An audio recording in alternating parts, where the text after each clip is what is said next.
Mélodie, la radio vintage forever.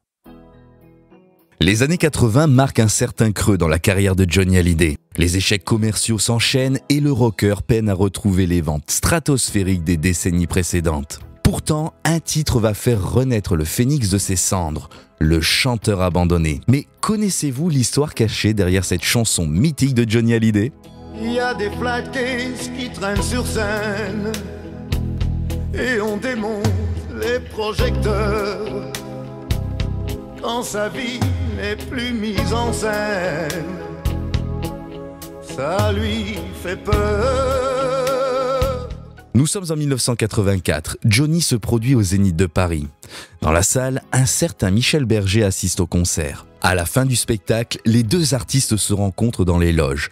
Johnny, sensible au talent de l'auteur-compositeur, lui demande d'écrire une chanson. Cependant, Michel Berger hésite, préférant travailler sur un album complet. De retour chez lui, l'idée d'écrire une chanson lui vient naturellement. En effet, Michel Berger revoit Johnny seul et transpirant dans sa loge après le concert. Il n'en fallait pas plus, le succès était couché sur le papier. Le chanteur abandonné est né. C'est un chanteur abandonné qui a vécu sans se retourner. Sûr que le blues est inventé pour lui cette nuit. La chanson raconte l'histoire d'un chanteur retrouvant la solitude et les plaisirs simples de la vie une fois les projecteurs éteints. Les faux amis s'en iront bientôt pour laisser place à la réalité de la gloire. Malgré la fille qu'il aime, il reste toujours seul et abandonné. Mais pourquoi ? N'y a-t-il pas une part de réalité dans cette chanson ?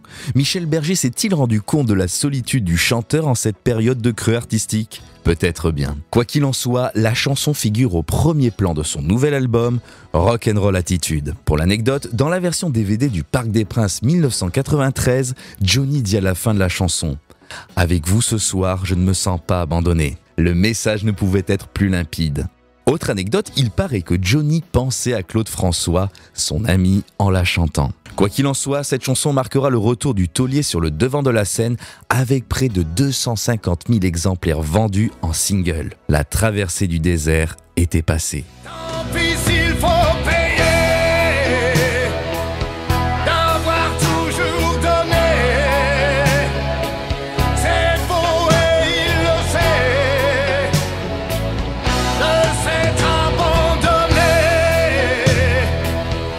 Vivre c'est comme aimer, vivre c'est partager. Jamais abandonné.